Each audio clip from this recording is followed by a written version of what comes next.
बिस्मिल्लाहिर्रहमानिर्रहीम, अस्सलाम वालेकुम। कैसे हैं आप सब? मैं उम्मीद करता हूं कि सब अच्छे होंगे और पीएसएल से लुत्फ़अंदोज़ हो रहे होंगे। मैं हूं आसिफ़ खान और आप देख रहे हैं पीएसएल की हमारी ट्रांसमिशन का एक हिस्सा है। हम हर इतवार को आपके सामने आते हैं और पीएसएल के मुकाबलों पर हम बात करते हैं। आज भी हम बात करेंगे। मेरा पैनल भी आज आपके सामने मैं रखता हूँ। इससे पहले बता दूँ कि मुल्तान सुल्तान और कोयटा ग्लैडिएटर का मुकाबला इस वक्त जारी है। Gladiators are chasing the target जो है 181 रन का, और उन्होंने बना लिए हैं अब तक 120 रन और 4 खिलाड़ी आउट हो चुके हैं। मुल्तान के स्टेडियम में होने वाले इस मैच पर और भी हम बात करेंगे। और भी इस मैच में कुछ खास बातें हुई हैं। उसके अलावा लाहौर कलंदर्स को क्या हो गया, मतलब ये टीम वो है जो साबिक चैम्पियन है और रेनिंग चैम्पियन है इस वक्त, और ये टीम इस वक्त बॉटम ऑफ द टेबल है और अभी तक कोई मुकाबला जीत नहीं सकी। इसको भी एक झटका लगा है, वो क्या है उस पर हम बात करेंगे। मेरे पैनल से आपका तारुफ कराता हूँ। मेरे दाएं जाने बैठे हैं मुनीर उल हक साहब। कोई ज़्यादा तारुफ कराने की मुझे ज़रूरत नहीं है, क्योंकि 35-40 बरस का तजर्बा ये अपने साथ हर हफ्ते लेकर आते हैं। अस्सलाम वालेकुम। वालेकुम अस्सलाम। कैसे हैं मुनीर भाई? बिल्कुल ठीक ठीक है। दुआएं। और कैसा मुकाबला देख रहे हैं? मुल्तान अच्छा चल रहा है इस वक्त। तो अब ख्वाजा नाफे अगर परफॉर्मेंस दे देते हैं एक और अच्छी, तो चलें मैच क्लोज हो सकता चलें है। इस मैच पर मज़ीद बात करेंगे। मेरे बाएं जाने बैठे हैं, सब जर्सी में मलबूस हैं। सब से जर्सी ये क्या है, ये मैं इससे पूछता हूँ। बदी जमा साहब बैठे हैं, रिपोर्टर हैं, बहुत होनहार, न्यूज़ वन टीवी से वाबस्ता हैं और मुख्तलिफ टीवी चैनल्स पे इनकी झलकियाँ मैं तो देखता रहता हूँ, आप भी देखते रहते होंगे यकीनन। अस्सलाम वालेकुम बदी साहब, कैसे हैं? कैसे हैं आप? ये रंग क्या है? सब्ज तो नहीं है ये? सब भी नहीं है और बस इस कलर पे भी बात करेंगे। ये कलर बड़ा अच्छा है, स्क्रीन का कलर है ये। बहरहाल बदी जमा, आपको मुकाबला कैसा लग रहा है मुल्तान के लाहौर इस वक्त, और मुल्तान के कोयटा? देखिए 50-50 मैच है अभी। एक भी विकेट अगर गिर जाती है तो मसला हो सकता है कोयटा के लिए। ये है कोयटा और मुल्तान दो टॉप टीम्स हैं। So Multan top of the table है इस वक्त। पॉइंट उनका जो स्ट्राइक रेट है, उनका जो रन रेट है वो बेहतर है कोयटा ग्लैडिएटर से। तो कोयटा ग्लैडिएटर दूसरे नंबर पर है इस वक्त टेबल पे, लेकिन बड़ी अच्छी परफॉर्मेंस है। लाहौर चलते हैं। एजाज शेख साहब, कैसे मिजाज हैं? खैरियत से हैं? लाहौर के हमारे बड़े होनहार रिपोर्टर हैं एजाज शेख साहब। अस्सलाम वालेकुम एजाज भाई। वालेकुम सलाम। आसिफ भाई क्या हाल है? ठीक ठाक हैं? मुनीर भाई ठीक हैं? मुनीर और भाई भी इसके ठीक। अलावा जो बदी साहब हैं सब ठीक ठाक हैं? जी जी बिल्कुल ठीक है। अब आपका दूसरा मुकाबला, आज पेशावर का मुकाबला है दूसरा लाहौर के साथ। तो लाहौर का स्टेडियम तैयार है, बिल्कुल रेडी हैं आप मुकाबला देखने के लिए? बिल्कुल तैयार हैं, बिल्कुल रेडी हैं, तमाम ड्यूटियां संभाल ली हैं, बिल्कुल कंप्लीट हो चुका है कि बस अब टीमों का इंतज़ार है, 7 बजने का इंतज़ार है कि 7 बजे और मैच शुरू हो। चलें हम भी देखेंगे। मुकाबला शुरू होगा। पेशावर ज़ल्मी के कप्तान बाबर आजम और लाहौर कलंदर्स के कायद जनाब शाहीन शाह अफरीदी मैदान में उतरेंगे। आज का दूसरा मुकाबला होगा लाहौर में। मज़ीद हम बात करेंगे, लेकिन एक छोटा सा ब्रेक इस वक्त ज़रूरी है।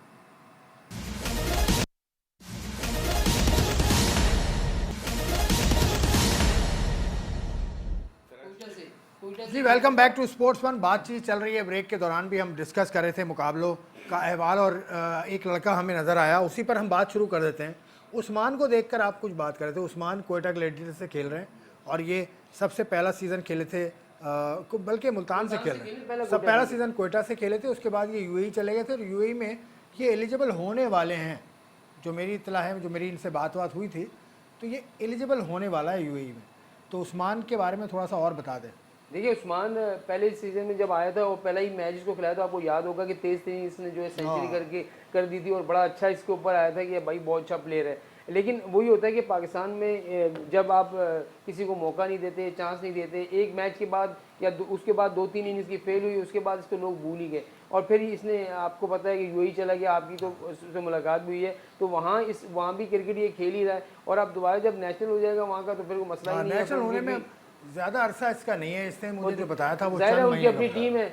इससे बांग्लादेश प्रीमियर लीग में भी हिस्सा लिया और वहाँ भी एक सेंचुरी बनाई है। वही वहाँ उस्मान भी खान बिल्कुल उस्मान और उसने साथ बनाई थी, अपना आजम खान, और दोनों ने साथ संचुरी बनाई थी। याद उस्मान खान के साथ जो मेरा ताल्लुक है वो थाईलैंड भी हम एक टीम के साथ गए थे। तो थाईलैंड की हमारी टीम का ये हिस्सा था।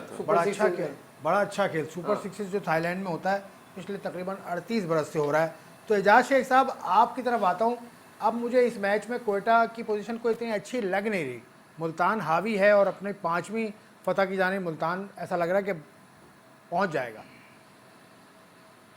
मुल्तान जिस रिदम में नज़र आ रहा है ना फर्स्ट हावर, क्योंकि अभी तक उसने जो 4 मैचेस खेले हैं उसमें से 3 जीत रखे हैं, सिर्फ एक में कुछ कस का सामना करना पड़ा है, तो मुल्तान एक रिदम में है। रिजवान के ज़ेर क़यादत तमाम प्लेयर्स अच्छा परफॉर्म कर रहे हैं, तो जो मध्य मुकाबल टीम है वो भी कोई कमज़ोर नहीं है कोयटा, वो भी उम्मीद है कि अच्छा परफॉर्म करेगी कि ये नेक टू नेक चलेगा। तो एंड तक कुछ नहीं कहा जा सकता जब तक कि एक तरफा मुकाबला नज़र ना आना शुरू हो जाए। तो मेरा ख्याल है मैच अच्छा हो रहा है, लोग एंजॉय कर रहे हैं।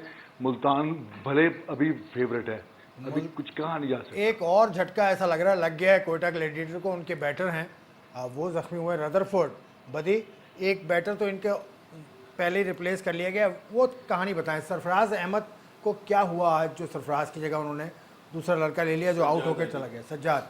देखिए यही होता है कि इसमें सरफराज जब ज़ख्मी हुए और अब तो अब हमारी उनकी मैनेजमेंट से बात हुई है, उनको अस्पताल मुंतकिल कर दिया, उनका सीटी स्कैन होगा, उसके बाद पता चलेगा कि आया वो कितना इस पीएसएल में आगे जारी रख भी सकते हैं, नहीं जारी रख सकते।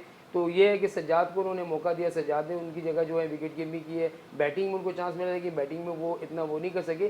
तो ये कोयटा के लिए एक बड़ा वो है, क्योंकि सरफराज का ये था कि सरफराज विकेट कीपिंग अगर बैटिंग में उसको 5-6 नंबर पे आप भेज रहे हैं, लेकिन विकेट कीपर एज आ वो बड़ा अच्छा परफॉर्म कर रहे थे। आपने देखा कि पिछले मैच में बड़ा अच्छे 2 कैच उन्होंने लिए, तो वो एक अच्छा वो थे।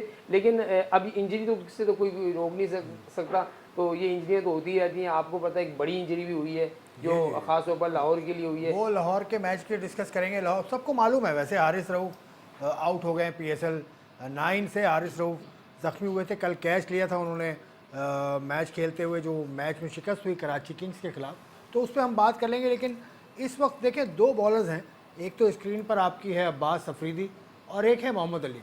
ये दोनों कैसा परफॉर्म कर रहे हैं, ज़बरदस्त। इसकी वजह ये फर्स्ट क्लास के इस सीज़न तक ये खेले हैं फर्स्ट क्लास, बिल्कुल तो सही ये वजह है आपके ख्याल में? देखिए, एक तो अब्बास आफरीदी का आपको याद है कि पिछला सीज़न के सबसे ज़्यादा विकटें ली थी, तो वो तो उनका तो हमें था कि PSL में नज़र आएंगे।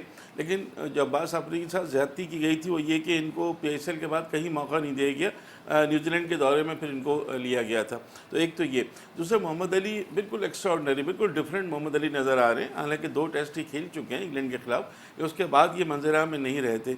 इस PSL के आगाज़ से ही उन्होंने जो इम्पैक्ट डाला है, बहुत ही शानदार परफॉर्मेंस है। यानी मैं आज माइक हैसमिन को सुन रहा था जो कमेंटेटर हैं, उन्होंने 2 या 3 मतलब बहुत ज़्यादा तारीफ़ की है कि इतनी अच्छी लाइन उनके साथ इतनी आज हमने देखा जेसन रॉय को जिस तरह पहले ओवर में उन्होंने परेशान किया है, 6 की 6 डॉट बॉल्स की हैं, और उसके बाद जब दूसरे ओवर में ये आई तो एक छक्का उनको लगा, लेकिन अगली गेंद पर जेसन रॉय आउट हो गए। तो नज़र ये आ रहा है कि इस बॉलर ने बहुत मेहनत की है और इस बॉलर ने अपना इम्पैक्ट दे दिया है, और अभी से पाकिस्तानी टीम जो वर्ल्ड कप के लिए तैयार की जा रही उसमें उस प्रोस्पेक्ट में इनका नाम भी लिया जा रहा है। उमर गुल से इनका खास रिश्ता है, by the way Umar Gul इनके चचा हैं। उमर गुल जो अब्बास अफरीदी देखिए मोहम्मद अली जहाँ तक आपने बात की ना, वही बात होती है आसिफ भाई कि आपको 100 पेस जो है आपका अगर 140-45 भी है और 48 भी है, लेकिन आप लाइन पे बॉल नहीं करते हैं, आपका लाइन पे बॉल नहीं पड़ता, तो फिर वो बेकार हो जाता है। तो मेरे ख्याल में मोहम्मद अली जो डोमेस्टिक खेल के आ रहा है प्रॉपर, एक जहाँ से फर्स्ट क्लास खेला, लीग ए के मैच खेला, उसको मालूम है कि मैंने इन बैटर को किस तरह से बॉल करनी है, और उसी ट्रैक पे वो चल रहा है, अंदर अंदर बॉल कर रहा है। लाइन और लेंथ उसकी बहुत अच्छी है, वहीं से उसकी इन स्विंग हो रही है, वहाँ से उसकी आउट स्विंग हो रही है। आप देखें ना जेसन रॉय जिस तरीके से उसको खेल नहीं पा रहा था, तो ये चीज़ें होती हैं। अगर आप स्पीड आपके 148 भी है और आप पिट रहे हैं, आप रन खा रहे हैं, जैसे हारिस रऊफ की मिसाल आपके सामने है, फिर शाहिनशाह अफरीदी को देखेंगे, उनकी स्पीड तो दिन ब दिन कम ही होती जा रही है, लेकिन वो बॉल भी इस तरह का नहीं कर रहे जहाँ से विकेट मिलती है। एजाज शेख साहब, आपने बहुत डोमेस्टिक क्रिकेट देखी है, अब्बास अफरीदी हो, मोहम्मद अली हो, अबरार हो, बड़ी अच्छी परफॉर्मेंस उन्होंने दी है। उसके अलावा आरिफ याकूब जो लेग स्पिनर है SNGPL का, वो भी बड़ी अच्छी परफॉर्मेंस पिछले मुकाबले में दी। तो फर्स्ट क्लास जो खेलेगा वो बेहतर परफॉर्म करेगा बॉलर के तौर पे, मुझे ये नज़र आया इस PSL में।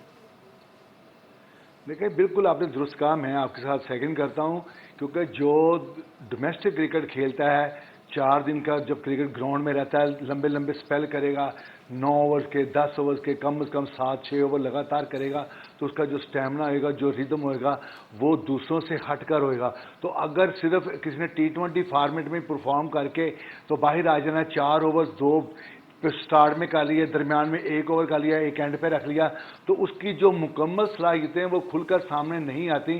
ना ही कोई उसके अबाउट ये पता चल सकता है कि ये मुश्किल मैच में ये क्या परफॉर्म कर सकता है या नहीं कर सकता, या अनफिट होकर बाहर बैठ जाएगा। तो किसी भी प्लेयर ने अगर बड़ा प्लेयर बनना है, हमने तो बड़ों से भी यही सुना है, अपने सीनियर से भी और देखा भी है, जो 10-10 ओवर डोमेस्टिक क्रिकेट में करते हैं वही बड़े प्लेयर बनते हैं और उनका ही नाम बनता है, वरना 2-4 इवेंट करने के बाद नाम आता है, बाद में वो मंजर से गायब हो जाते हैं। तो खिलाड़ियों को ज़्यादा से ज़्यादा डोमेस्टिक में पार्टिसिपेट करना चाहिए, और डोमेस्टिक क्रिकेट ही वाहद एक चीज़ होनी चाहिए जिसका वो क्राइटेरिया बना के उसको T20 में या वनडे में या टेस्ट स्क्वाड का हिस्सा बनाया जाए। ये नहीं कि अगर T20 में PSL में उसने परफॉर्म कर लिया तो उसको टेस्ट में भी डाल लो, वनडे में भी डाल लो और उसके बाद T20 में भी डाल लो। ऐसा नहीं होना चाहिए जो हमारे मुल्क में हो रहा है, और उसी का खमियाजा हम भुगत रहे हैं। टेस्ट में T20 के लड़के इंक्लूड कर लिए जाते हैं इंडस्ट्री से। उसके बाद अगर बात कर ली जाए वनडे में, तो वनडे में टेस्ट स्क्वाड वाले वो दोनों चल सकते हैं, लेकिन T20 का जो 4 ओवर्स का बॉलर है वो टेस्ट में नहीं चल सकता। उसके लिए बहुत ज़रूरी है कि वो डोमेस्टिक में खेले, अच्छा परफॉर्म करे और मुश्किल टीमों के खिलाफ भी खेले। ये नहीं कि नसीराबाद और लोरालाई के खिलाफ तो 9-9 7-7 विकेट ले जाए, जब कोई अच्छा मैच आए तो वो ये कहे कि मेरे तो पेट में दर्द है, मैं खेलूंगा ही नहीं, क्योंकि आगे से अच्छा प्लेयर होएगा, वो पिटाई करेगा तो वो बाहर बैठ जाएगा अनफिट होके। तो ऐसा नहीं होना चाहिए। डोमेस्टिक क्रिकेट है वो एक क्राइटेरिया होना चाहिए। और मेरा जो एक्सपीरियंस इस डोमेस्टिक सीजन में, मैं बदी उज़मा हम ग्राउंड पे जाते थे, तो मैं समझता हूँ बदी कि मिसबाह उल हक को इसका बहुत क्रेडिट जाता है, क्योंकि मिसबाह की टीम से ये दोनों खेलते थे, अब्बास, उसके अलावा मोहम्मद अली, उस SNGPL, उसके अलावा आरिफ याकूब जो लेग स्पिनर है, उसकी मिसबाह ने बहुत तारीफ़ की थी उस वक्त। तो देखिए कल पिछले मैच में उसने देखें एक ही ओवर में उसने आगे 3 आउट किए और वहीं से जो है मैच का 5-7 बढ़ रहा है, तो कराची की जीत हुई है। अब कहने का मकसद यही है कि वही जब एक अच्छा काम कर रहा होता है, चाहे वो हेड कोच हो, चाहे मैनेजर हो या कोई भी हो, तो हम उसे करने नहीं देते। अब मिसबाह है, उसके अलावा काफ़ी अरसे से उसने अपनी टीम को जितवाया भी है। अभी आप देखें ना काजन ट्रॉफी वो कैसे एक बड़े मार्जिन से जीते हैं, तो पेंडस ट्रॉफी सॉरी जो एक बड़े मार्जिन से वो जीते SNGPL की टीम। तो वही होता है कि जब आपके पास इतना अच्छा एक्सपीरियंस रखने वाला कप्तान फिर हेड कोच वो आपके साथ होगा, उसको मालूम होगा कि कौन सा बॉलर। ऐसा ही होता था पिछले बंदा, आपको याद होगा कि सिलेक्शन कमेटी में हेड कोचेज जो थे वो टीम का सिलेक्शन कमेटी में होते थे, ताकि वो बहुत अच्छा फैसला था। वो अच्छा फैसला इस वजह से था कि वो सिलेक्शन कमेटी के जो चेयरमैन थे उसको बताते थे भाई ये बॉलर। और आप उसमें ये होता था कि आपकी टीम अगर X है तो उसका Y से मैच हो रहा है, तो आपको Y के लड़के बताने, बिल्कुल X के लड़के नहीं बताने। तो अगेंस्ट टीम के लड़कों को बताते थे, तो वो उससे ये होता है कि आपका प्रॉपर सिस्टम है, उससे चलता है। अब देखिए मोहम्मद अली में हम क्यों बात कर रहे हैं, अब्बास अफरीदी की हम क्यों बात कर रहे हैं, आरिफ की क्यों बात कर रहे हैं, कि ये प्रॉपर डोमेस्टिक क्रिकेट से आए। अभी एक 2 लड़कों की मैं बात इंडिया की बताता हूँ कि कितना अरसा उन्होंने जो है इंडिया में खेला, खासतौर पर सरफराज उनका जो है, उसके बाद जायसवाल जो है 3 सीजन के बाद 46 ओवर्स का मैच खेलने के बाद उसको चांस इंडिया ने दिया और उसने देखे टेस्ट मैच में क्या कर दिया। ऐसे ही जायसवाल ने आगे जो है वनडे में भी डबल सेंचुरी भाई, फिर टेस्ट में भी डबल सेंचुरी में आ गया। उनका एक प्रॉपर सिस्टम है, इसी तरीके के आप सिस्टम चलाएंगे तो आपको वनडे और टेस्ट की टीमें मिलती रहेंगी। और ये नहीं है कि आप T20 को टेस्ट खिला दें और टेस्ट को T20 खिला दें, तो फिर आपका क्रिकेट ये हमेशा से होता चला रहा है। ये रिसेंटली अगर देखें तो उसमें पाकिस्तान में यही हो रहा है कि जो लड़के वनडे में अच्छा करते हैं उनको T20 में डाल देते हैं, जो T20 में बेहतर करते हैं उनको टेस्ट में डाल देते हैं। बहुत लोग आए, बहुत लोग उन्होंने सिस्टम बदलने की कोशिश की। अब हाल ही में हफीज़ के हाथ में था, हफीज़ ने भी बहुत सारी बातें की हैं, मिसबाह भी काफ़ी कुछ कह रहे हैं एक TV चैनल पे, तो उस पर भी हम बात करेंगे। अभी एक कैच बहुत अच्छा लेने में कामयाब हुए हैं विली अपनी ही बॉलिंग पर, तो इससे कोयटा को एक और नुकसान हो गया। अब 6 खिलाड़ी आउट हो चुके हैं कोयटा के और 134 रन हैं और बहुत मुश्किल सूरत हाल है कोयटा के लिए। बहरहाल जो भी सूरत हाल है उससे निकल पाएंगे कि नहीं, ये हम बात करेंगे इस ब्रेक के बाद।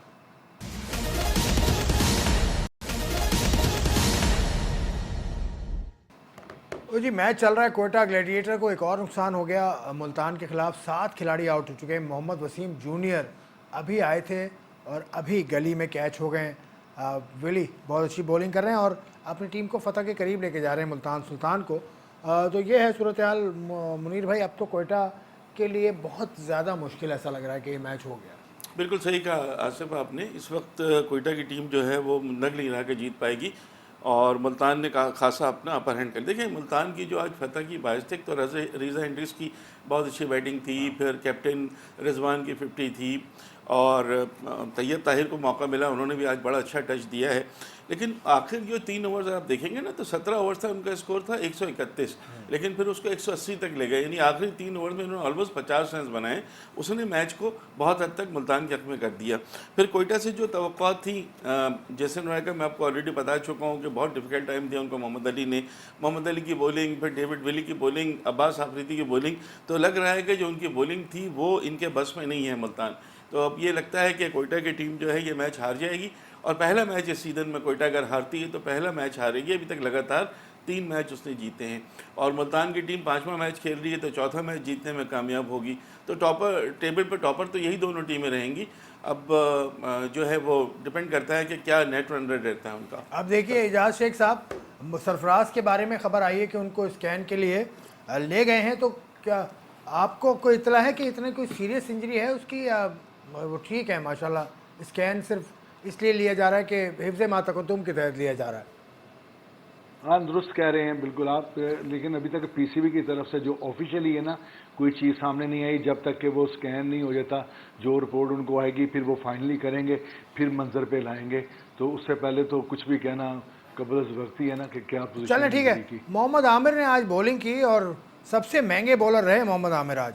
कोयटा ग्लैडिएटर के 46 रन दिए उन्होंने 4 ओवर में।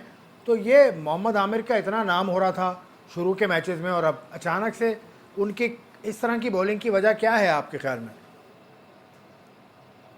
एजाज शेख साहब? जी जी, मैं आपको ये बताता हूँ कि जब एक बंदा पूरे एक टाइम पे रिदम पे होता है ना, तो उसकी शान ही कुछ और होती है। जिस तरह आज से 1.5 साल 2 साल पहले पीछे चले जाएं तो आप देखें कि जिस तरह शहनशाह अफरीदी थे, इसी तरह हारिस रऊफ का एक नाम था, सब लोग थे। अब आहिस्ता आहिस्ता सब लोग धीमे पड़ रहे हैं। इसी तरह आमिर का जो 2010 में जो डंका बोलता था वो आज तो नहीं है ना।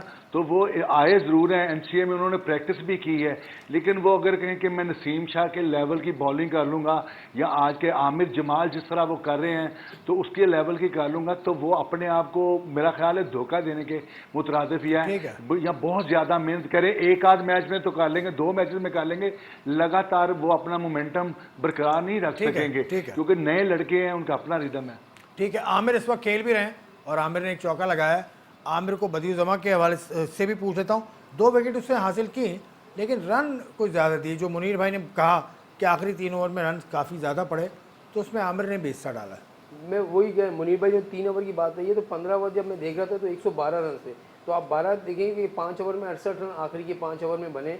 तो ये वहाँ पर जो मुल्तान ने जो बैटिंग की है, खासतौर पर तैयब ताहिर ने, इन लोगों ने जो बैटिंग की, एड्रिक्स ने जो बैटिंग की है। मोहम्मद आमिर की बात ये देखिए, शुरू के 2 मैचेस में आप रिदम में होते हैं और आप जिस तरीके से बॉल कर रहे होते हैं, भाई जैसे जैसे आप आगे बढ़ते हैं तो आपकी क्लास का पता चलता है। क्योंकि मोहम्मद आमिर जो आज से 2 साल या 3 साल पहले मोहम्मद आमिर थे, वो आमिर नहीं है। अब ये नहीं कि आप मुसलसल जो है 10 ओवर कर लेंगे और फिर आप थकेंगे नहीं।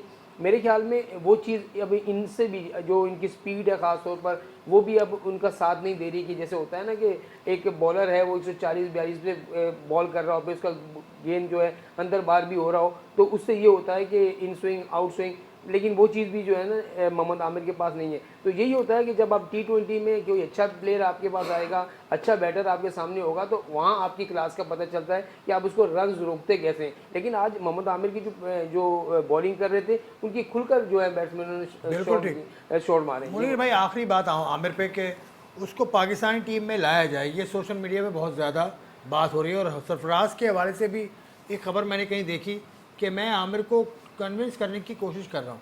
कन्विंस अगर करना पड़ रहा है तो इसका मतलब वो चाहते नहीं है पाकिस्तान से खेलना। नहीं, तो मैं समझता हूँ कि इस केस को बंद कर देना चाहिए। पिछले दिन में एक बयान पढ़ रहा था आमिर का, उन्होंने तो क्लियर कट कह दिया है कि अब उनकी जो लाइन है वो लीग्स खेलेंगे। तो मेरे ख्याल ये चैप्टर तो क्लोज हो जाने चाहिए, बिकॉज उसके पास बहुत टैलेंट है। अगर आप फास्ट बॉलर के वाले देखिए, मुल्तान में एहसानुल्लाह अभी बैठे हुए हैं क्योंकि फिट नहीं है, कितना ज़्यादा पोटेंशियल है। बैठे हुए नहीं है, वो टिकटॉक बनाते हैं हर वक्त। अच्छा, बहरहाल वो बहुत पोटेंशियल है, बहुत अच्छे। अगर वो फिट हो जाते हैं, फिर अब्बास आफरीदी, मोहम्मद अली, पीछे फिर हसनैन है, दहानी है, तो वो अब मेरे ख्याल है वो चैप्टर तो क्लोज हो जाना चाहिए आमिर का।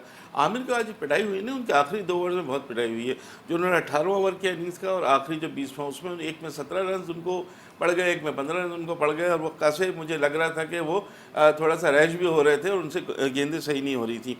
तो ये रिजा हेंड्रिक्स की देखिए तारीफ़ करनी पड़ेगी। रिजा हेंड्रिक्स ने जो अभी तक 250 के करीब रन बना लिए, हालांकि दूसरे जो बैट्समैन आपके चाहे रिजवान हो, बाबर हो या कोई भी, वो 200 भी नहीं पहुंचे, और रिजा हेंड्रिक्स ने आज भी 150 प्लस के आखिरी स्ट्राइक मौके रेट पर से। पहुंचे थे ये हाँ पीएसएल में। बिल्कुल सही। अच्छा, उसके बावजूद ज्यादा रन की देखिए बात है। जी हाँ, और कॉन्स्टेंटली ये शाहजहां फरहान ने रन एक और बना विकेट रहे कर हैं। लिया। असल चीज़ होती है कंसिस्टेंसी, कि आप मुस्तकिल कैसी परफॉर्मेंस दे रहे हैं। तो उसमें हमें रिजा हेंड्रिक्स नज़र आ रहे हैं, बॉलिंग में मोहम्मद अली नज़र आ रहे हैं, अब्बास आफरी नज़र आ रहे हैं। उनकी भी बैटिंग बहुत अच्छी चल रही है बाबर आजम की, लेकिन बाबर आजम से जो हमें फिनिशर के रूप में है वो बहुत कमज़ोर फिनिशर नज़र आए हैं अभी तक। जब तक वो मैच को फिनिश नहीं करेंगे, पेशावर जलमी से कोई हमें तो यार इतनी एक अच्छी देखिए, उम्मीद इजाज नहीं है। शेख से बात ये- करूं पहले, ये देखिए- इजाज शेख से बात ले लूं पहले। इजाज से बात करें इजाज तो शेख मैं साहब, बाबर के बारे में बाबर आजम क्या बाबर आजम फिनिशर बता फिनिश दो। करनी चाहिए बाबर आजम को? ये क्या फिनिशर, उसके ऊपर एक टैग लग गया कि फिनिश नहीं करता मैच वो। बाबर आजम कुछ समझ नहीं आ रही कि बाबर आजम को क्या हो गया है। शायद नज़र लग गई है, या उन्होंने एक अपना खुद ही तय कर ली है ये चीज़ कि मैंने 50 तो कर लेनी है, लेकिन फिनिश नहीं करना। लगातार मैचेस में ये देखने में आ रहा है। लेकिन अभी जो हम सुन रहे हैं जो बात, जब ये एक बार फिर इस बात का इम्कान पैदा हो गया है कि तीनों फॉर्मेट का इनको कप्तान बरकरार रखा जाएगा, एक बार फिर इनको सौंप दी जाएगी क़यादत, तो शायद उसके बाद ये अपनी ये लाइन भी चेंज कर लें।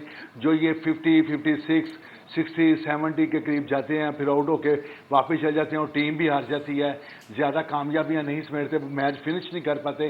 सब लोग यही सोच रहे हैं कि ऐसा क्यों हो रहा है। जिस मैच में फिनिश करते हैं, 50 अपनी करते हैं, उसके बाद टीम तो मैच हार जाती है, वो 50 भी बेकार जाती है। तो अब जब ये चेंज होगा, नए चेयरमैन जिस तरह आ गए हैं, तो चलें, अगर उस वो पे कर देते हैं हम ये बात करेंगे, उस पर हम बात करेंगे।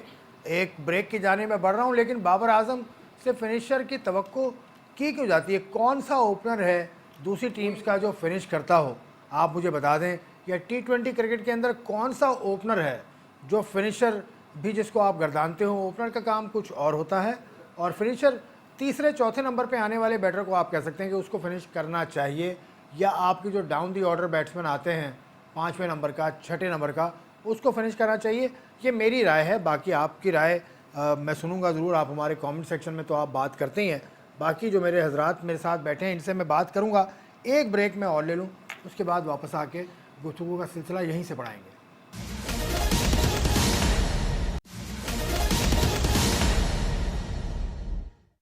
Welcome back to sports One once again. आप मुकाबला देख रहे थे कोयटा ग्लैडिएटर और मुल्तान सुल्तान का। मुल्तान सुल्तान ने शिकस्त दे दी कोयटा ग्लैडिएटर को 13 रन से, और मुल्तान की ये एक और कामयाबी, और मुल्तान अब comfortably top of the table तो पहले भी था, लेकिन अब मज़ीद इसकी पोजीशन मुस्तहकम हो गई है, क्योंकि कोयटा और मुल्तान के पॉइंट्स पहले बराबर थे, अब पॉइंट 2 ज़्यादा हो गए हैं मुल्तान के। हम बात कर रहे थे बाबर आजम के हवाले से। एक डिबेट चली हुई है कि बाबर फिनिश नहीं करता मैच में। बदी जमा, आपकी क्या इसमें सूरत हाल है? आप क्या कहना चाहेंगे? देखिए, जहाँ आसिफ भाई तनकीद करनी होती है वहाँ बाबर पे तनकीद करते हैं, लेकिन एक ये समझ में नहीं आता कि लोग इस बात को लेके क्यों बैठ गए कि बाबर आजम जो है वो मैच को शुरू भी करे और मैच को फिनिश भी करे। ये देखिए, एक आपकी पूरा एक टीम कम्बिनेशन होता है, टीम के मुताबिक चलना होता है, एक रोल होता है, उस रोल के मुताबिक आपको चलना होता है। अगर बाबर आजम अपने रन उसके 70 या 72 रन किए और वो आउट हो गया, और पीछे आपको 50-60 रन चाहिए और उसमें आपकी 6-7 बाकी हैं, तो फिर क्या बाबर आजम बाहर से उठ के दोबारा आके मैच फिनिश कराएगा? तो और जो प्लेयर हैं 4 नंबर का, 5 नंबर का, 6 नंबर का, इनका भी तो वो है, कोई एक बॉलिंग ऑलराउंडर होता है, इनका भी तो काम है ना कि मैच को आगे लेके जाना। क्या मतलब है कि रिजवान आउट हुआ या बाबर आजम? आप इनकी बातों से इत्तेफाक नहीं करते? मुनीर भाई या एजाज से ये भले ये कुछ भी कहेंगे, मैं लेकिन मैं इस बात के नहीं, आप ना बात कर चुके मैं हैं। अब आप कोई नई बात करेंगे, बाबर आजम माफी मांगो, अगर आप तो आप माफी मांग लें। मुझे सिर्फ ये है बदी कि बाबर कोई मैच फिनिश कर भी तो लेना यार। ये टैग लगाओ, सुन, ये एक काम करें, उसको आप 5वें-6ठे नंबर पे भेजें, और जब रन चाहिए हो 35-40 रन, आजकल ये क्या चल रहा है सोशल मीडिया में, बाबर आजम माफी मांगो, क्यों भाई?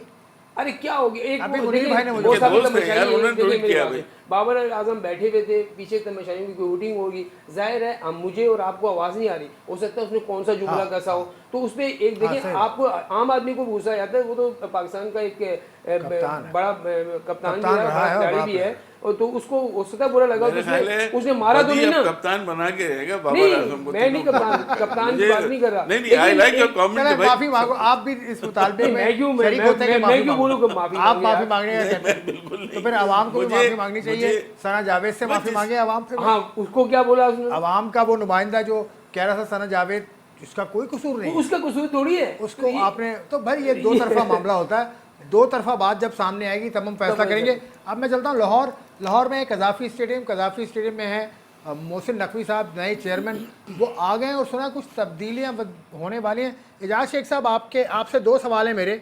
एक तो तब्दीली अगर होने वाली है पीसीबी में, उसके पे बताइएगा, उसके अलावा जो तकरीरें आजकल हुई हैं आजकल में, उनके हवाले से कुछ आगाह कीजिएगा। देखिए, जो बात गश्त सुनाई दे रही है राहदारियों में पीसीबी की, उसकी सबसे बड़ी बात तो ये है कि उन्होंने जो साबिक क्रिकेटर्स हैं उनसे छुटकारा हासिल करने का फैसला किया है, चाहे वो यार ये हफीज हैं, पहले चाहे मिसबा हैं, पहले चाहे- चेयरमैन नहीं चल, है बात यार, सुन ले, बात ये सुन, पहले चेयरमैन नहीं है, बात सुन ले, बात सुन ले। इसके अलावा कुछ करते पहले- नहीं चेयरमैन। जी जी, इससे बात सुन ले कि अब उनके जो करीबी लोग हैं, रुफका हैं, उन्होंने उनके कान तक ये बात पहुंचाई है कि इनसे बचेंगे तो क्रिकेट बचेगा। अब उन्होंने ब्यूरोक्रेट्स का सहारा लेने का फैसला किया, क्योंकि उन्होंने जब पंजाब चलाया है, पंजाब में बड़ा अच्छा काम हुआ है, लोग उनकी तारीफ और तहसीब के पुल बांध रहे हैं, तो उसी तनाजर में उन्होंने ब्यूरोक्रेट्स को लाने का फैसला किया है 4 मुख्तलिफ शोबों में जो बड़े अहमियत के हामिल हैं। इसके अलावा गैर मुल्की कोचेज़ की तकर्री का भी फैसला हो चुका है, और जो हमारे ज़राए हैं उनका कहना है कि वहाब रियाज को ये टास्क भी सौंप दिया गया है। इसके अलावा जो डोमेस्टिक एंड इंटरनेशनल क्रिकेट है उसमें भी तब्दीलियाँ करेंगे। जो क्रिकेटर बैठे हैं वो क्लब क्रिकेट कैसे चला रहे हैं, स्ट्रक्चर क्या है, बॉल कौन सा यूज़ हो रहा है, पिच क्यों अच्छी नहीं बन रही। फिर इसके अलावा सिक्योरिटी एंड विजिलेंस में एक अरसे से एक ही तसलसल नज़र आ रहा है कि उसमें चेंज नज़र नहीं आ रही, उसमें भी वो चेंज लाने के लिए कोशिश कर रहे हैं। फिर पाकिस्तान सुपर लीग को एक बात चल रही है कि इसको पाकिस्तान क्रिकेट बोर्ड से अलहदा कर दिया जाए, एक शोबा बना दिया जाए, उसका हेड अलहदा बना दिया जाए, ताकि उसकी अर्निंग क्या हो रही है, उसका खर्च क्या हो रहा है, अखराज एक्सपेंसिव क्या है, वो सब कुछ उसके लिए भी कर रहे हैं। इसके अलावा कज़ाफ़ी स्टेडियम समेत 2 से 3 स्टेडियम ऐसे हैं जिन वो तोसी मंसूबे उस पर अमल करना चाह रहे हैं, ताकि जो कैपेसिटी है उसमें इजाफा हो सके। चीफ ऑपरेटिंग ऑफिसर की भी जो चेयर है वो भी डामाडोल है, उनका भी होता। तो कई लोग हैं हाथ सलमान पांव नसीर मारने साहब शुरू का, कर दिए सलमान उन्होंने। नसीर साहब का जी जी या ये जी। पोस्ट खत्म की जा रही है, या सलमान नसीर साहब को वापस जगह भेजा जा रहा है जहां के वो अहल हैं और काबिल भी हैं, कानूनी माहिर हैं वो। आज जल्द पता चल जाए, इस हवाले से जल्द पता चल जाएगा, और इसकी तैयारी भी आखिरी मराहल में है। ये तो जो अच्छे हमारे फैसले ज़राए बता रहे हैं। ये तो अच्छे फैसले हैं मुझे लगता है। जो वैसे आसिफ भाई ये अच्छे सारे हैं वो अच्छे अच्छे हैं। अब देखिए कोई भी चेयरमैन आए उसको हमें वक्त देना पड़ेगा। अब ये अगर आपने 3 साल का इनको बनाया है तो मेरे ख्याल में इनको 3 साल का वक्त दें, इनकी कारकर्दगी को देखें, उसके बाद ये काम अगर कर सकते हैं तो सही है, नहीं कर सकते तो आपके सामने चीज़ें आ जाएंगी। सबसे पहला काम आपका क्या है, सबसे बड़ा आपके पास जो टास्क है इन चेयरमैन के पास, वो है पाकिस्तान में जो चैंपियंस ट्रॉफी होनी है उसका, क्योंकि उसके लिए आपको नेशनल स्टेडियम को भी बनाना है, उसके लिए आपको कज़ाफ़ी को भी बनाना है, पिंडी को भी बनाना है, क्योंकि आपने जब बाहर से टीमें आएंगी तो आपने उनको दिखाना भी है। आप ये देखें ना जिस तरीके की अब स्टेडियम की हालत है, अब उन्होंने पीएसएल के लिए कुर्सियाँ कुछ लगाई हैं, तो मेरे ख्याल में इसको अपग्रेड करने के लिए भी काम उनको करने पड़ेंगे। जो इजाज़ भाई ने इस तरह विचारा किया कि बहुत सारी जो हैं वो चेंजिंग भी होने के लिए जा रही है। एक तरफ आप वहाब रियाज को जो है वो कर रहे हैं कि इख्तियार दे रहे हैं कि आप कुछ करें, क्या वहाब रियाज जो है वो गैर मुल्की कोचेज या हेड कोचेज को लेकर आएंगे? ये गलत है। ये चीज़ें मुझे बताया ना कि ये चीज़ें वहाब रियाज कैसे करेगा? ये चीज़ें तो वो करेगा कि जिसको मैनेजमेंट का पता हो। और मैं समझता हूँ कि अगर क्रिकेट इनको ठीक करनी है डोमेस्टिक सतह पर, तो मिसबाउल हक से बेहतर कोई इंसान है, क्योंकि वो मिसबाउल हक का मैं इसलिए कह रहा हूँ कि वो डोमेस्टिक में इन्वॉल्व हैं खुद। देखिए पीसीबी में क्या हो रहा था कि पिछले 1.5 साल में 2 साल में 4 या 5 आपने चेयरमैन चेंज हो गए, या मैनेजमेंट कमेटी के हेड कह लें चेयरमैन। ये सबसे अच्छी चीज़ है, ये प्रॉपर इलेक्शन होकर एक चेयरमैन सेलेक्ट हुआ है जो 3 साल के लिए रहेगा, तो इनके ऊपर जिम्मेदारी तो आती है। लेकिन हमारे क्रिकेट बोर्ड के जो चेयरमैन है वो क्या करते हैं, किसी एक खिलाड़ी को सारी अथॉरिटी दे देते हैं, और उसके बाद वो जो खिलाड़ी है वो सियाह सफ़ेद का मालिक होता है और सब चीज़ें होती है। जैसे अब हमें लग रहा है कि यहाँ वहाब रियाज सियाह सफ़ेद के मालिक बना दिए जाएंगे, कभी वो हफीज़ को ड्यूटी दी जाती है, कभी मिसबा, कभी किसी को भी। तो बेहतर ये है कि बजाय एक को ड्यूटी देके आप प्रॉपर शोबा बांटें और हर शोबे में इनफरादी तौर पर तवज्जो दें और उसको देखें, उसी से आपकी टीम चलेगी। चले वरना अगर आपने पीछे ही रहना है इस बहस को मैं ख़त्म करता हूँ। वकार यूनुस ने एक बात की थी चंद साल पहले कि 8 रुकनी तकरीबन एक एक्स क्रिकेटर्स की कमेटी होनी चाहिए पाकिस्तान क्रिकेट बोर्ड में और वो इस तरह के क्रिकेटिंग फैसले करे। अब इस बात से आप कितना इत्तेफाक करते हैं आप जाने। अब लाहौर वर्सेस पेशावर मुकाबला होगा जी आपके शहर में। एजाज शेख साहब, बाबर आजम और शाहीन अफरीदी की टीम लाहौर कलंदर्स, मुझे लगता है थोड़ा सा मोराल उसका डाउन होगा। एक तो शिकस्तें उनको मिली हैं और दूसरा आज हारिस रऊफ भी इंजर्ड होकर बाहर हो गए। तो आप मुकाबले को कैसा देख रहे हैं? मौसम कैसा है, पिच कैसी है लाहौर की?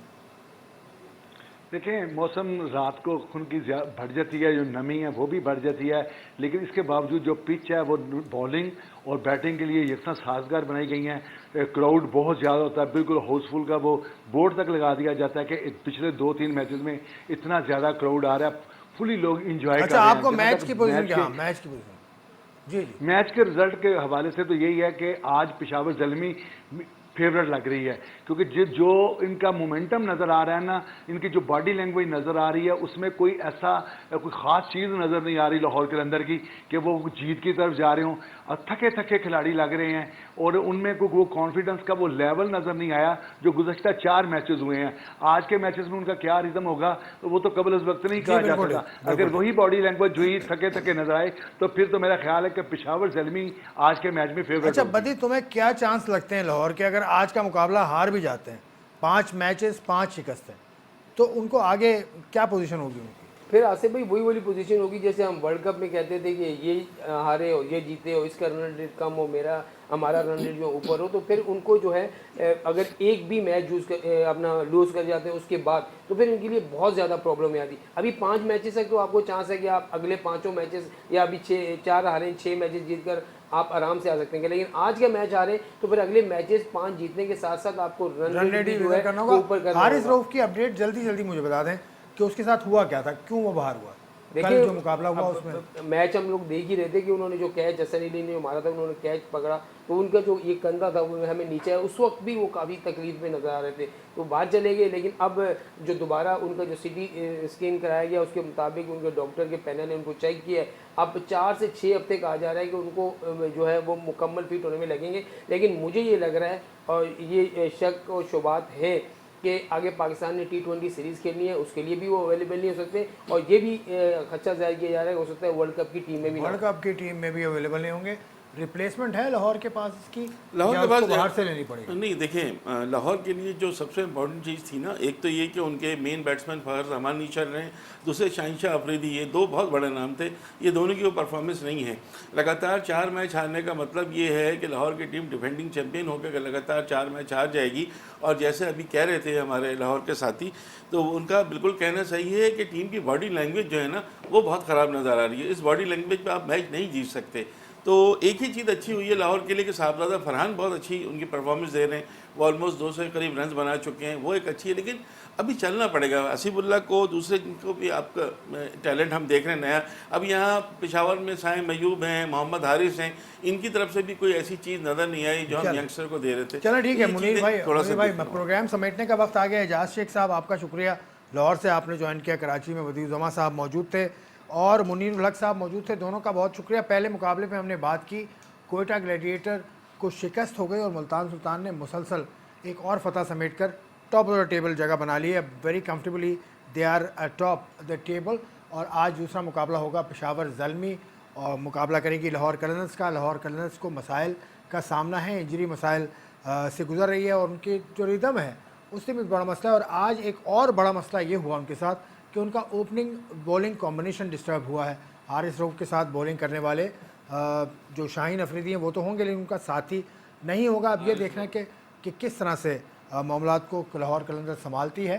अब देखें क्या होता है। और सरफराज अहमद की अपडेट हमने आपको दी कि वो रिप्लेस कर लिया गया था उनको, वो भी कंकशन रिप्लेसमेंट। उनका वही था कि उनको थ्रो किया था किसी बैटर ने, किसने? वसीम जूनियर ने थ्रो किया था, वो सरफराज के सर पे गेंद लगा, लेकिन बखैरियत ही हैं सरफराज अब तक की इतलात के मुताबिक।